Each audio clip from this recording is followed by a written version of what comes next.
पहाड़ों पर हो रही लगातार बारिश के बाद एक बार फिर बनबसा बैराज से पानी रिलीज किया जा रहा है, जिससे लखीमपुर खीरी जिले की तहसील पलिया की प्रमुख शारदा नदी का जलस्तर लगातार बढ़ रहा है और अब नदी का पानी बाढ़ के रूप में पलिया की ओर रुख कर रहा है। वहीं बढ़ रहे पानी के वेग से एक बार फिर रेलवे लाइन के नीचे से पानी निकलना शुरू हो चुका है, जिसके कारण अब लोगों में आक्रोश आ गया है। उन्होंने सड़क जाम का धरना प्रदर्शन शुरू कर दिया, जिसके बाद सूचना पर पहुंचे अधिकारियों ने समझा बुझाकर जाम खुलवाया। दरअसल शारदा नदी हर साल पलिया क्षेत्र के दर्जनों गाँव में जमकर तबाही मचाती है, जिससे हजारों हेक्टेयर कृषि भूमि नदी में चली जाती है। तो वहीं क्षेत्र के दर्जनों गांव बाढ़ से प्रभावित होते हैं। पिछली बार आई बाढ़ से परेशानियों में देखते हुए सूबे के मुख्यमंत्री योगी आदित्यनाथ पलिया पहुंचे थे, जहां पर उन्होंने शारदा नदी के चैनलाइजेशन के कार्य को करवाने को लेकर 22 करोड़ रुपए की परियोजना का लोकार्पण किया था। लेकिन परियोजना में भ्रष्टाचार के चलते जमीनी स्तर पर किसी तरह का कार्य नहीं दिखाई दिया, जिसके कारण एक बार फिर से पलिया बाढ़ की विभीषण झेलने के लिए मजबूर होगी। रविवार को पलिया भीरा रेल ट्रैक के करीब तक पानी पहुंच गया और ट्रैक के नीचे से रिसाव शुरू हो गया। उधर पानी के ट्रैक पार करने से बाढ़ की आशंका के चलते किसानों ने पलिया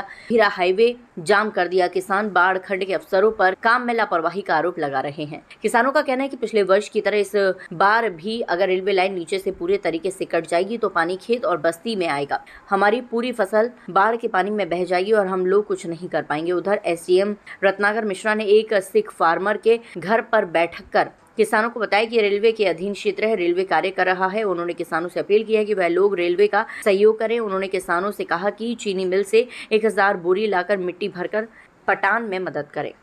मतलब रेलवे लाइन यहाँ पे टूटी थी पिछले साल जी, वहाँ पे इस बार फिर पहली बरसात भी अभी अच्छे से नहीं हुई और वहाँ पे पानी फिर निकलने लग गया नीचे से। तो हम लोगों की मांग है कि उसको जल्द से जल्द बंद करवाया जाए, ताकि जो पूरा इलाका है वो पिछले साल वाली स्थिति में ना जाए। ये अपने रेलवे वालों के साथ में एक मीटिंग कर ली जाए।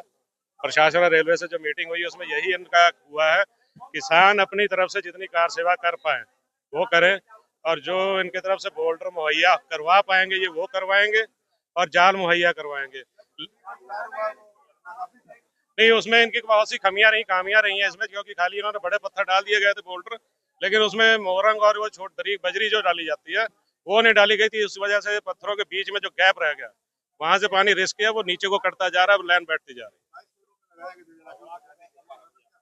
वो तो सर अगर लगा है नहीं लगा ये तो सब जानते हैं, यहाँ पे इलाका जानता है कि उसमें क्या हुआ है। लेकिन उसमें बात ये है कि अगर उसको तरीके से लगाया जाता, पूरा सही तरीके से काम हुआ होता तो ये नौबत नहीं आती। मतलब प्रशासन ने हाथ खड़े कर दिए, जनता से कहा कि आप इसको बचा पाओ। नहीं, अब उसमें टाइम कम है इनके पास। जैसे रेलवे का अलग है, रेलवे